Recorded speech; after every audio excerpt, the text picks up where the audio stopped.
ang mga kwento ng pag-ibig, kwento ng buhay at kwento ng pag-asa dito sa Barangay Love Stories. Love Stories.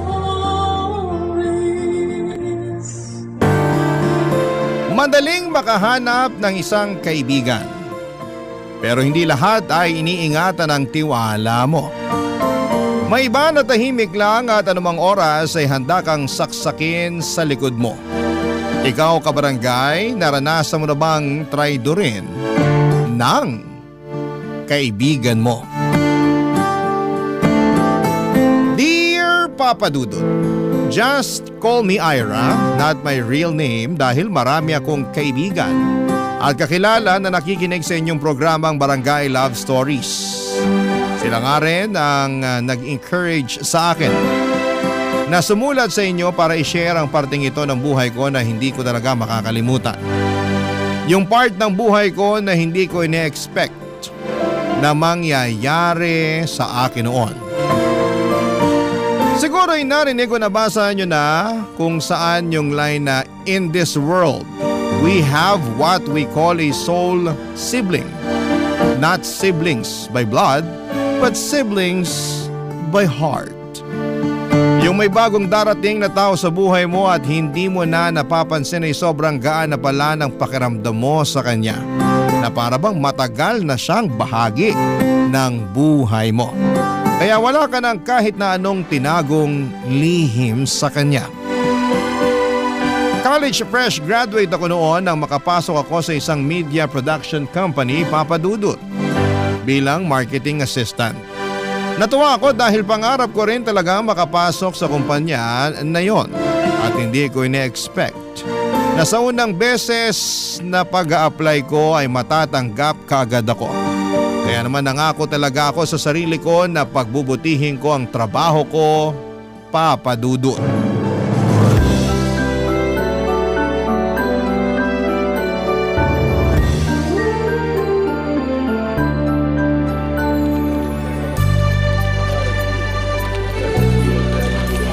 Buti na lang maaga ako nakarating dito sa office.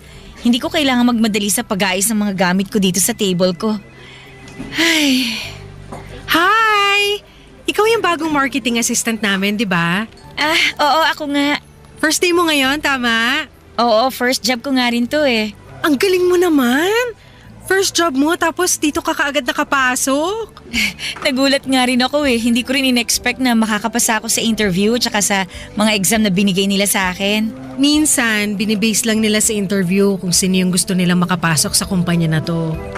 Feeling ko nga, malaking factor yung ganda ng mukha tsaka kutis mo eh. Kaya nakapasa ka sa interview. Uy, grabe, hindi naman siguro. Malakas ang pakiramdam ko na yun na nagpapasa sa'yo sa interview. Bonus na yung ginalingan mo rin sa mga naging sagot mo. Pero alam mo, ang ganda talaga ng kutis mo. Nagugluta ka ba? Naku, hindi. Nasa lahi lang talaga namin ng maputi. Talaga? Oo, never pa ako nag-try ng kahit na anong gluta kasi sa tingin ko, hindi ko na rin naman kailangan. Mukha nga. Ang puti at ang kinis kasi talaga ng balat mo. Ang daming nga rin nagsasabi sa akin yan eh. Pwede ka nga sumali ng mga beauty pageant eh, kasi ang tangkad mo rin. Akala ko nga naka-heels ka nung nakita kitang naglalakad papasok dito sa office kanina. Alam mo, ilang beses ko na rin narinig yan. Ano palang height mo? 5'6". Ang tangkad mo nga! Samantalang ako 5'2 lang. Pero buti na lang maaga ka ngayon kasi may oras tayo para makapagtsikahan. First day ko nga ngayon, kaya gusto ko na medyo maaga rin talaga ako para kahit paano mabawasan yung kaba na nararamdaman ko. Huwag ka masyadong kabahan kasi mabait naman yung ibang makakasama natin dito sa trabaho. Yung iba lang? Tapos yung iba hindi na mabait? Parang gano'n na nga. Alam mo kasi, maraming plastic dito sa office natin. Ay, talaga ba? Oo! Yung tipong kakaibiganin ka kunwari. Pero kapag nakatalikod ka, ang dami nang sasabihin na hindi magandang bagay tungkol sa'yo. Grabe, nakakatakot naman dito. Kaya nga, mamimili ka lang ng mga taong kakaibiganin o kakausapin. Sa totoo lang, hindi naman kasi lahat dito sa opisina kinakausap ko. Takot din kasi ako magtiwala sa kanila. Yun na lang din siguro ang gawin mo para hindi ka masyadong magkaroon ng issue dito sa opisina. Hindi rin naman ako masyadong friendly. Kung hindi mo nga ako kinausap, malamang nakatulalaan na lang ako dito pagkatapos ko mag-ayos ang mga gamit ko at habang naghihintay ng oras ang shift ko. Naku, magkaiba pala tayo. Kasi ako naman, masyado ako madaldal. Pero dinadaldal ko lang yung mga tao na pakiramdam ko, makakasundo ko.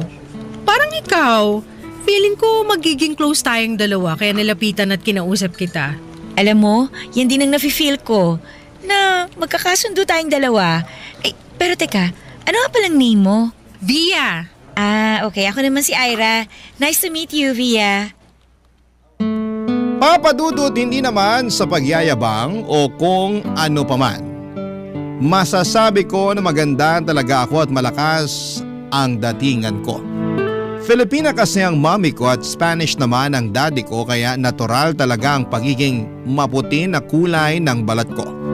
May katangkaran din ako kaya may ilang beses akong sumali sa mga beauty pageants sa school namin at madalas akong nananalo ng iba't ibang mga awards. Nang lapitan din ako noon ni Via ay magaan ang loob ko sa kanya. Makwento kasi siya at ramdam ko na naa-amaze talaga siya sa itsura ko. Hindi naman pangit si Via, sa katunayan ay magaling siyang mag-ayos. Payat siya, morena ang kulay ng balat at blonde ang buhok niya. Pa-sexy din siya kung manamit kaya nakakaagaw din talaga ng atensyon. Pero gusto ko yung paraan ng pakikipag-usap niya sa akin. Parang sa unang araw ko pa lamang sa trabaho ay nakahanap na kaagad ako ng kaibigan, Papa Dudut.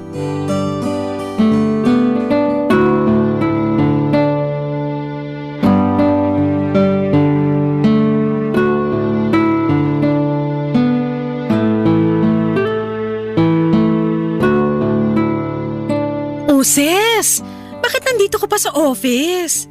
Ay, may kailangan pa kasi akong tapusin na trabaho eh. Diba tapos na rin ang shift mo? Oo, pero nag-overtime ako kasi kailangan na talagang tapusin tong ginagawa ko ngayon. Nauna ka na ngang pumasok sa akin dito sa opisina kaninang umaga tapos mauuna pa pala akong umuwi sa'yo. Ay, ganun talaga. Natambakan ako ng trabaho eh.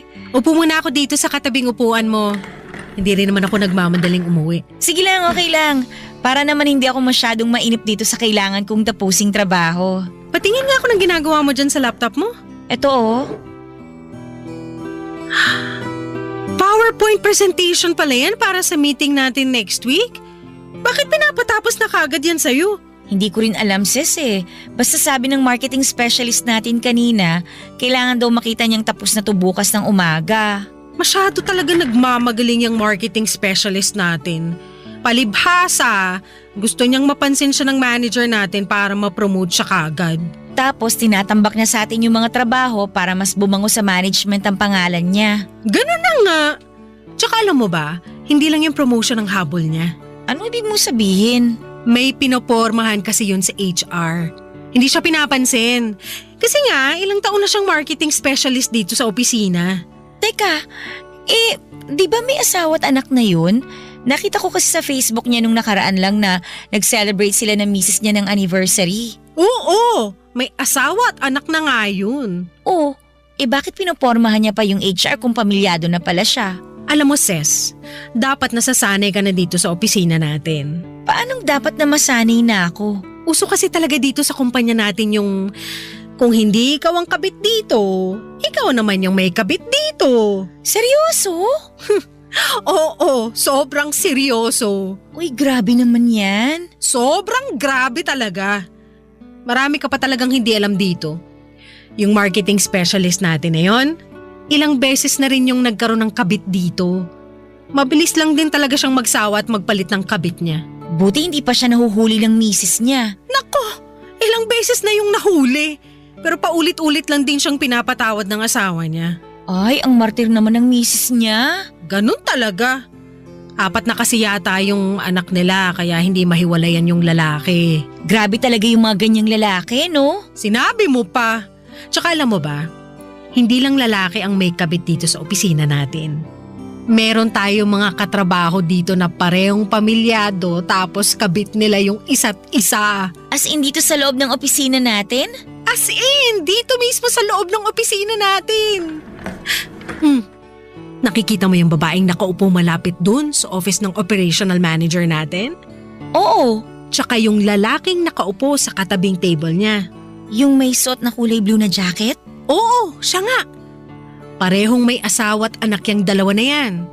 Pero pansinin mo mamaya, sabay na lalabas yan ng office natin kasi magche-check-in pa ang mga yan sa motel bago umuwi. Weh, hindi nga. Totoo ba yung sinasabi mo? Oo nga!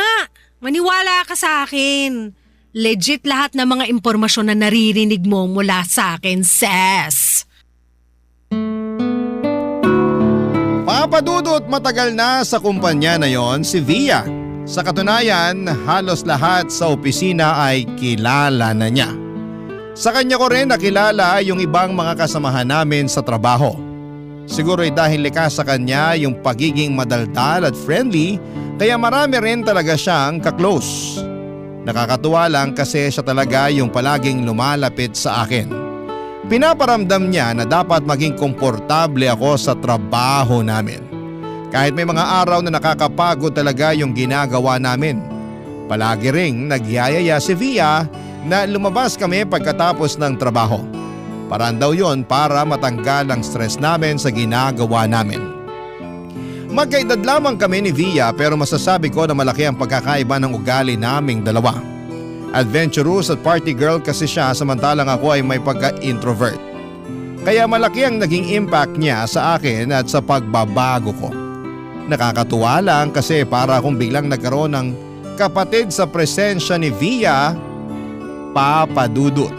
Barangay Love Stories. Barangay Love Stories. Papa Dudut, nag-iisang anak nga lang pala ako na mga magulang ko at kagaya ng nabanggit ko kanina, ay may pagka-introvert din ako. Kaya naman masaya talaga ako noon nang dumating si Via sa buhay ko. Kasi nga para akong biglang nagkaroon ng kapatid. Tapos ang dami ko pang natutunan na iba't ibang bagay sa kanya. Dahil nga magkaiba kami ng personality. Madalas kaming magkasama talaga sa opisina at kapag walang pasok ay madalas din kaming magka-chat. Si Via yung tipo ng tao na hindi nauubusan ng kwento. Palagi siyang may bagong topic o chismis na madalas ay tungkol sa mga kaopisina namin. Madalas din na tungkol sa mga katrabaho namin ang pinag-uusapan namin. Tungkol sa mga tao sa opisina na may bawal na relasyon. Sa ibang kasamahan namin na masama ang ugali. Sa kanya ko rin nalaman yung tungkol sa katrabaho naming may body odor na tapos mabaho pa ang hininga. At kung ano-ano pang bagay na masasabi kong hindi maganda tungkol sa kanila. Doon ko rin tuloy mas nakilala ang mga kasamahan ko sa trabaho ng dahil kay Via. At nang tumagal-tagal na rin ako sa kumpanya ay nag-decide ako na mag-apply sa mas mataas na posisyon. Doon ko mas nakilala si Trina na kasabay ko sa pag-a-apply, Papa Dudut.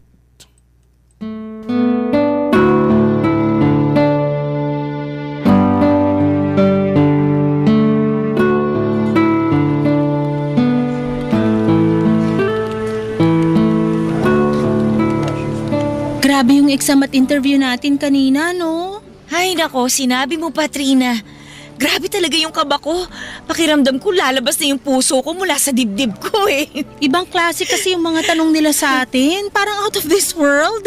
Lalo na yung panel interview natin. Grabe talaga. Isa pa yan.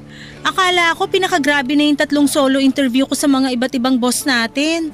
Mas grabe pala yung naging panel interview kasi 5 silang nakaupo sa harapan natin. May isang tanong nga dun kanina. Hindi pa ako tapos sumagot. Bigla namang nagbigay yung isang interviewer ng panibagong tanong. Oh, teka lang. Kasi hindi pa ako tapos sumagot, diba? Tapos may panibagong tanong kaagad. Uy, pero ang galing mong sumagot sa mga tanong kanina, Ira. Hindi naman. Mas magaling ka pa rin sumagot sa akin. Grabe kaya yung Inglisan mo kanina sa panel interview natin. Muntik nang dumugo yung ilong ko. Dinaan ko na nga lang sa English kahit hirap na hirap akong intindihin yung tanong eh. Buti ka nga, ang galing mo mag-English eh. Samantalang ako nababarok-barok na yung English grammar ko kanina dahil sa kaba. Basta ang importante na ibigay mo yung sagot na gusto mong ibigay sa mga nag-i-interview sa atin kanina. Sana nga naintindihan nila yung mga sagot ko. Naintindihan ko naman yung mga naging sagot mo kanina. Kaya sigurado ako na naintindihan din nila yon. Nandun talaga yung thought sa mga sinabi mo. Sana nga talaga. Pero kung ikaw naman yung ma-promote sa ating dalawa, ayos lang kasi alam ko deserve mo yun. Ano ka ba, Trina? Pareho nating deserve yung promotion na yon. Kaya ayos lang kung sino man sa ating dalawa yung ma-promote. Tama ka dyan sa sinabi mo. Kahit sino sa ating dalawa ang ma-promote, magiging masaya ako. Magtitimpla muna ako ng kape ha kasi may 10-minute break time pa naman tayo. Ikaw ba, gusto mo rin ng kape? Mamaya na ako magkakape kasi hindi pa rin nawawala yung kaba dito sa dibdib ko eh. Sige, balikan na lang kita mamaya dito. Alis muna ako. Sige. Uy, sis! Kamusta ang panel interview mo? Okay naman. Sobrang nakakakaba kasi ang hirap ng mga naging tanong ng mga nag-i-interview sa amin. Sabay kayong in-interview ni Trina, di ba? Oo, tapos 5 yung nag-interview sa amin. Ang dami pala! Oo nga eh. At ang dami rin naming kaba kung alam mo lang. Uy, in fairness, ang galing din talagang sumagot ni Trina, ha? Uy, magaling. Eh sa pagsisend nga lang ng email, madalas na may mali sa English grammar niya eh. Napansin ko nga rin yan. Pero minor lang naman yung mga mali niya. Tsaka naitatama rin naman kagad kapag sinasabihan ko siya o ng iba nating katrabaho. Basta, sigurado ako na hindi siya matatanggap. Ang laki kaya ng lamang mo sa kanya. Sa ganda pa lang, wala na siyang sinabi sa'yo. Hindi naman ganda yung labanan sa posisyon na ina-applyan namin. Ano ka ba? Kahit na lamang ka sa kanya sa maraming bagay. Kapag hindi ikaw ang na-promote, ewan ko na lang talaga, sis.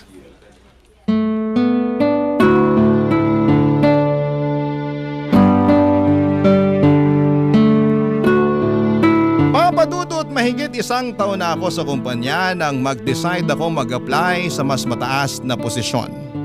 Wala naman akong nakikitang masama dahil alam ko naman na qualified at deserve kong ma-promote. Ayun nga lang ay medyo malakas yung nakalaban ko sa posisyon na ina-applyan ko noon, si Trina. Lamang siya sa akin ng 1 taon sa kumpanya kaya doon pa lamang ay ramdam ko na baka hindi na ako ma-promote. Bukod pa doon, kahit na hindi kagandahan, si Trina ay malakas ang dating ng itsura niya. Alam ko naman na hindi yon ang basihan para ma-promote. Napansin ko lang kasi na mas mabilis na napopromote sa opisina ang mga babae, lalo na kapag maganda ito. Kaya nga naglakas loob ako na mag-apply kasi hindi ko pa naman alam noon na mag-a-apply din si Trina. Bukod sa pagiging malakas ang dating, masasabi ko na matalino rin si Trina at mabait. Isa kasi siya sa mga na-train or nag-train sa akin noong bago pa lamang ako sa kumpanya. Medyo mahina lang siya sa English grammar pero natututunan naman niyang itama. At hindi rin ako makapaniwala sa mga sinasabi ni Via na negative tungkol sa kanya. Mas malala pa yung mga sinasabi niya kapag magka-chat kami dahil halos siraan niya na rin sa akin si Trina. Pero dahil wala namang pinapakitang hindi maganda si Trina sa akin at gusto ko lang na maging professional sa trabaho ay sinasakyan ko na lamang kung ano man ang sinasabi ni Via tungkol sa kanya. Papadudot.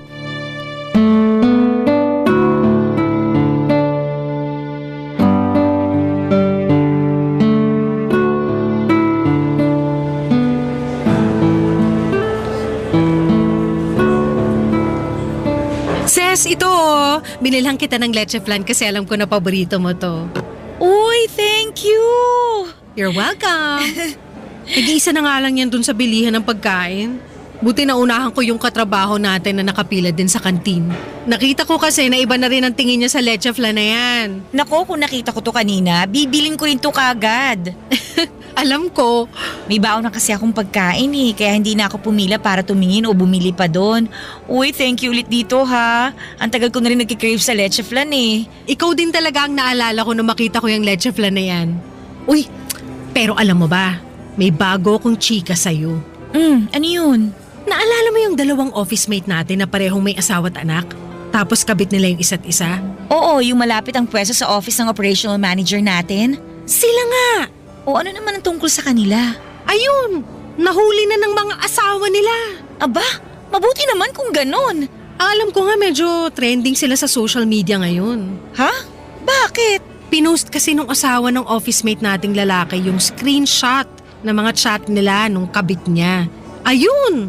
Nag-trending agad sina bakla. Uy, nakakaloka naman yan. Ay naku, sinabi mo pa sis. Kaya nga alam ko pareho na sila nagpasa ng resignation letter kahapon lang. Hindi ko lang alam kung ano ng plano nila sa relasyon nilang dalawa. Sana naman itigil na nila yung pangangabit. Kasi kawawa din yung mga asawa tsaka anak nila eh. Sana maisip nila yan. Pero mukhang mga walang konsensya yung mga yun eh. Kaya hindi yan papasok sa mga isip nila. Ay, oo nga pala. May isa pa akong chika, sis. Oh, ano naman yun? Ang dami mong baon ha? Ganun talaga para mabusog tayo sa mga chika. Pero ayun nga. Narinig ko na usap-usapan ng ibang office mate natin na ikaw na raw ang mapopromote, sis! Para namang malabo mangyari ang chika na yan, sis. Bakit mo naman nasabi yan? Kasi nga, magaling din naman talagang sumagot si Trina dun sa naging panel interview naming dalawa. Sabay kasi kami na in-interview nun, di ba? Kaya nakita ko tsaka narinig ko lahat ng mga naging sagot niya. Ako, pinagtatawanan nga siya ng ibang katrabaho natin. Ha?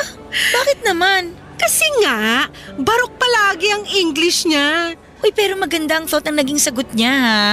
Maganda nga, hirap naman mag-compose ng message sa email. Tsaka alam mo bang tawag sa kanya ng ibang kaopisina natin? Ano?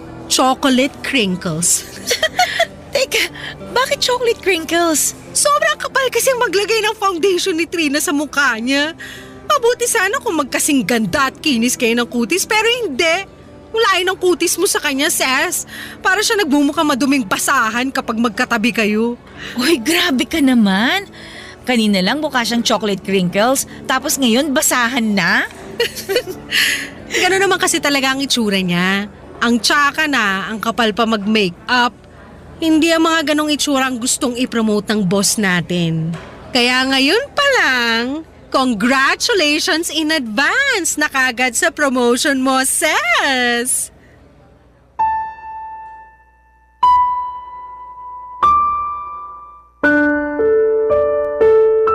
Sa totoo lang, papadudot ng mga panahon na yon ay medyo natotoksika na ako sa mga sinasabi ni Via tungkol kay Trina at sa iba pa naming mga katrabaho.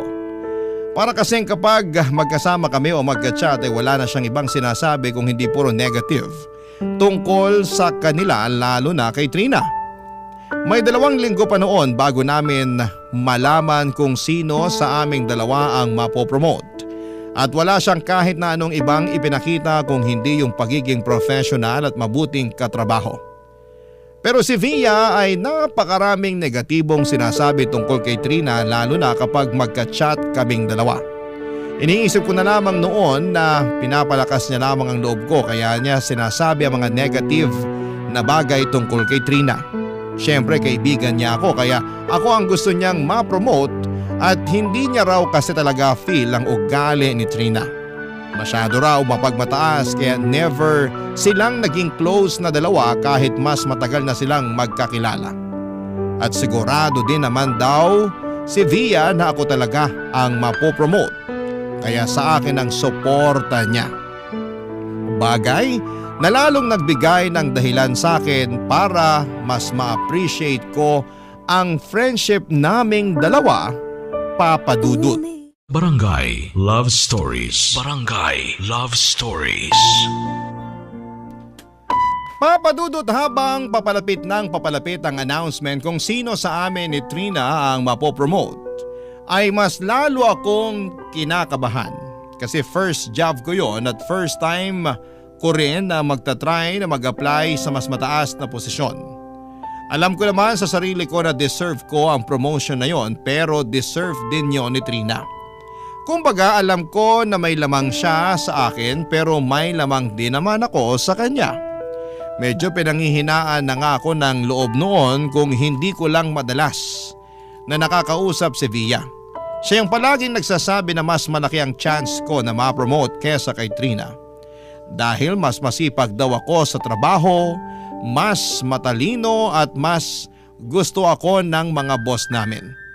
Dahil sa mga sinasabi ni Via ay mas tumaas ang kumpiyansa ko na ako talaga ang mas deserve na ma-promote. Na ako talaga ang mapopromote sa aming dalawa ni Trina. Bagay na hindi rin nangyari sa huli dahil hindi ako ang na-promote, Papa Dudut.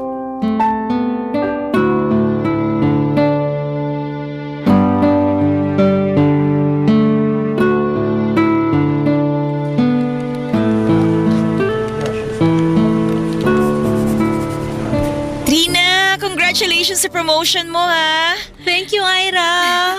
Grabe, hanggang ngayon hindi pa rin ako makapaniwala. Buong akala ko talaga ikaw yung mapopromote. Ako naman, in-expect ko na talaga na makukuha mo yung promotion.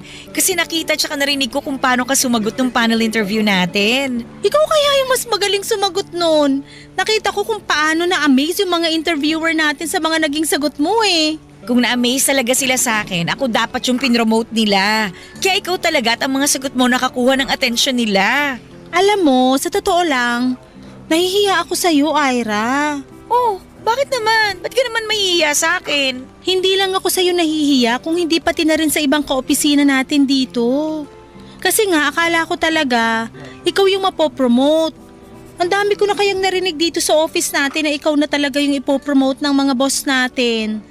Ang dami nag-e-expect na ikaw na yung mapopromote bilang marketing coordinator. Ano ka ba, Trina? Ako nga in-expect ko na ikaw talaga yung mapopromote eh. Magkakaiba rin tayo ng expectation dito. Kaya hindi ka dapat mag-guilty o makaramdam ng hiya. Dapat nga maging proud ka. Kasi alam mo sa sarili mo na pinaghirapan mo yung promotion na yan. Ay, ang bait mo talaga, Ira. Ano ka ba? Nagsasabi lang ako ng totoo.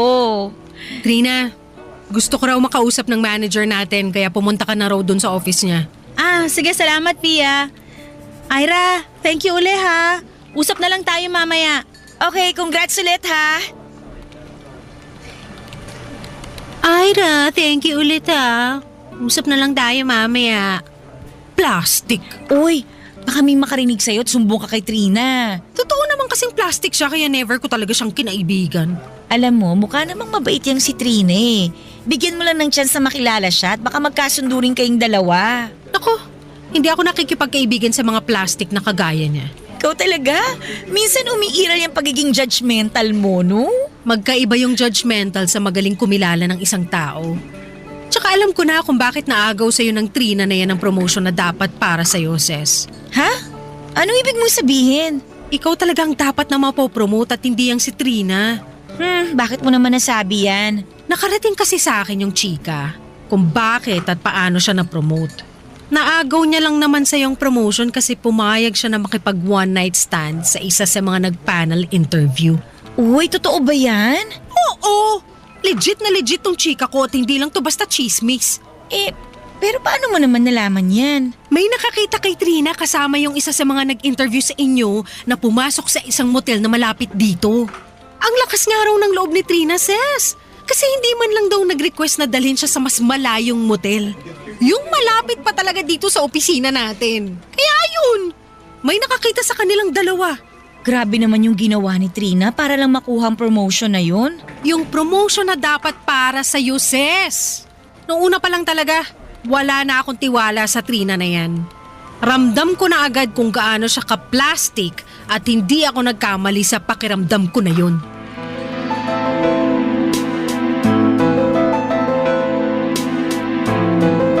Papadudot aaminin ko na hindi naging madali para sa akin ang tanggapin na hindi ako ang na-promote noon. Siguro kasi naging confident na rin ako sa sarili ko. Naniwala ako na mas deserve ko ang promotion na yon. Marami na rin kasi sa opisina namin ang nag-i-expect at nagsasabi sa akin na ako ang mapopromote. Na sigurado raw silang makukuha ko ang posisyon na ina-applyan ko. Pero syempre sa kabila ng bigat ng nararamdaman ko noon ay hindi ko yon pinakita kanino man sa kanilang lahat. Palagi lang akong nakangiti lalo na noong binati ko si Trina para sa promotion niya.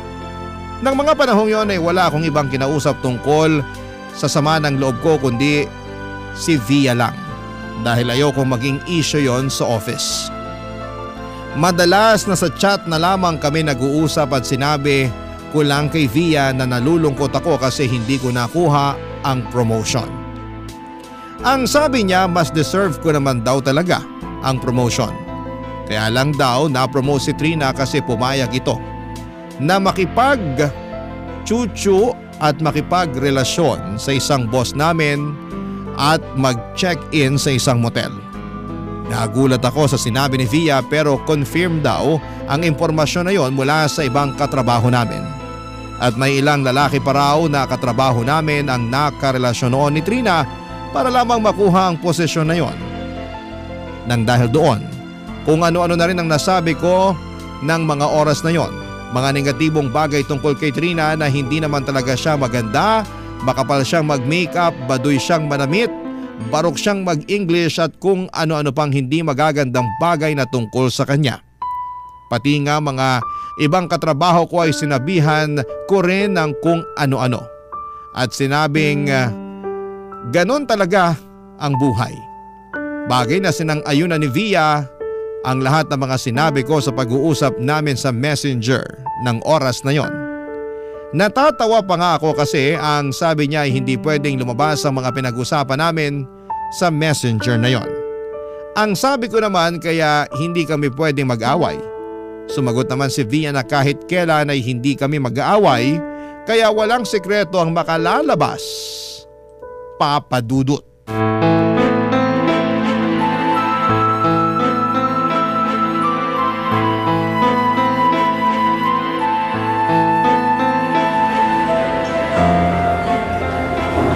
Saan kaya kumain ng lunch si Via? Wala na naman kasi siya dito sa kantin eh. Ay, buti na lang may baon akong pagkain ngayon kaya hindi ko na kailangan bumili. Makapwesto na nga dito sa lamesa at nagugutom na rin ako. Hoy, Ira! Nandito ka lang pala sa kantin? Kanina pa kita hinahanap. Ang kapal din ng mukha mo para tawagin akong boba, no? Ha? Teka, anong sinasabi mo, Trina? Wow! Kunwari ka pang walang alam ngayon. Pwede ba? Hinaan mo nga yung boses mo. Hindi mo kailangan magtaas ng boses dito sa loob ng kantin. Magtataas ako ng boses kung kailan at saan ko gusto.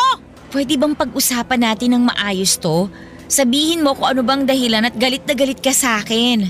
Tigil-tigilan mo nga yung kaplastikan mo at nasusuka ako ngayon dito sa harapan mo. Hindi kita pinaplastic. Trina, wala talaga akong alam sa mga sinasabi mo ngayon. Talaga? Wala kang alam? Pagkatapos mong sabihin na mahina ang ulo ko, na makapal ako mag-makeup, na baduy akong manamit, na pangit ako at kung ano-ano pa, sasabihin mo na wala kang alam? Hindi ka lang naman pala plastic. Napakasinungaling mo pa, Ira! Kanino mo naman nalaman yan?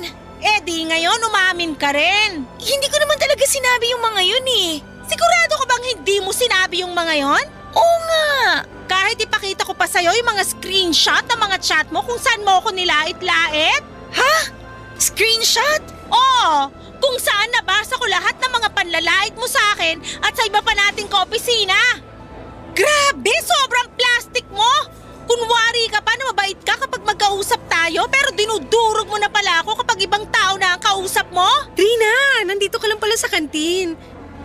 Kausap mo pala si Ira? Oh, sakto! Nandito na si Via! Sobrang perfect timing! Baka gusto mong itanong sa kanya kung paano ko nabasa yung mga screenshot ng chat mo, Ira. Via, ano bang sinasabi ni Trina na nilalait ko raw siya? Ano yung mga screenshot na nabasa niya? Bakit? Totoo naman, di ba? Totoong alin? Yung mga sinabi mo tungkol sa kanya. Nabaduy siyang manamit, pangit siya mag-makeup, tapos palaging barok ang English grammar niya. Huwag mong idedena yan! Kasi lahat yon nabasa ko sa mga screenshot na sinend sa akin ni Via. Bakit sinend mo kay Trina yung screenshot ng usapan natin sa Messenger? Para malaman niya na pinaplastic mo lang siya. Ay wow! Ako pa talaga yung pumaplastic sa kanya?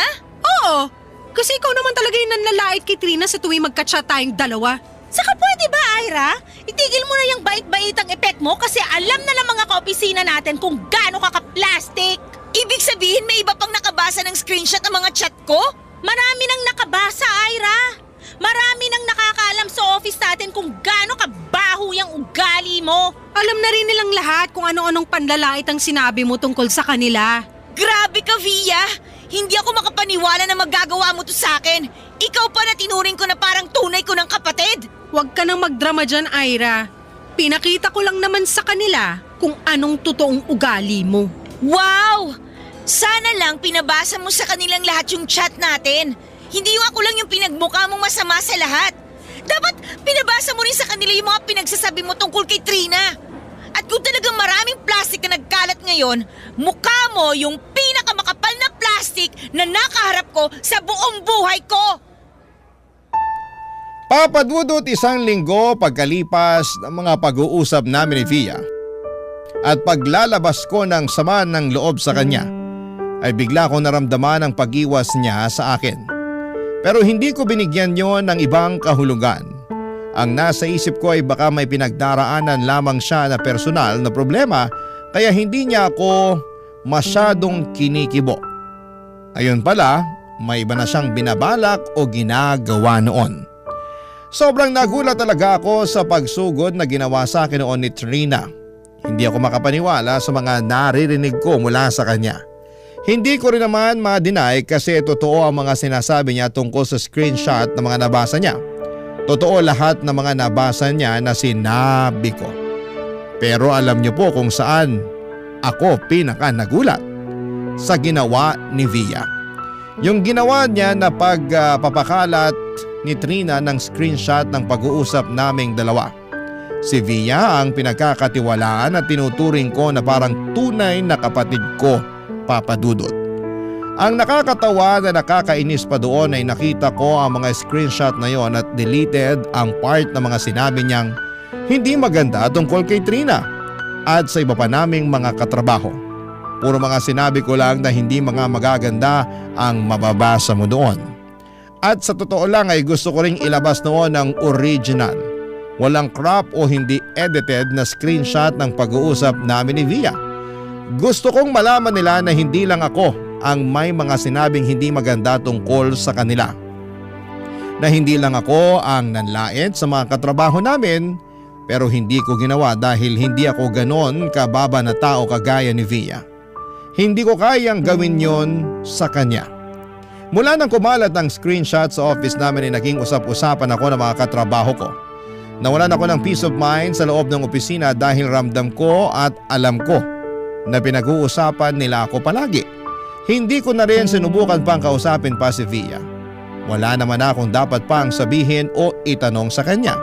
Dahil na-realize ko na lahat pala ng ginawa niyang paglapit sa akin ay planado. Lumalapit siya sa mga taong nakakaangat sa aspeto ng buhay. Gumagawa siya ng paraan para mapansin ang mga ito at nang na-promote nga si Trina, ginamit niya ang screenshot ng pag-uusap namin para mapalapit dito. Nag-decide na ako noon na mag-resign na labang sa trabaho para sa sariling peace of mind. Hindi ko na kasi kayang magtrabaho at makasama ang mga katrabaho ko. Mabuti na lamang mula noon ay hindi ko na sila nakita pa at blinako na rin sila sa mga social media account ko. Na-realize ko rin na hindi natin basta makikilala ang mga bagong tao na papasok sa buhay natin. Kahit gaano pa kaganda o kabuti ang ipinapakita nila sa atin. Hindi natin masasabi na maganda rin ang intensyon nila sa atin. Kaya dapat na kilalanin muna nating mabuti ang mga tao na papapasukin natin sa buhay natin. Hanggang dito na lamang po, Papa Dudut, at sana'y nakapag-iwan ako ng aral ang kwentong ito sa ating mga kabarangay. Ang inyong forever kapuso at kabarangay, Ira. Barangay Love Stories. Barangay Love Stories. Ang tindi ng Barangay Love Stories na to Hindi mo aakalaing talaga, literal na plot twist ang ending. Eh ikaw, anong akala mong ending sana? I-share mo na yan sa aming comment section. Nagustuhan ng iyong napakinggan? Ituloy yan via live stream sa www.gmanetwork.com/radio. Barangay LS 97.1 forever.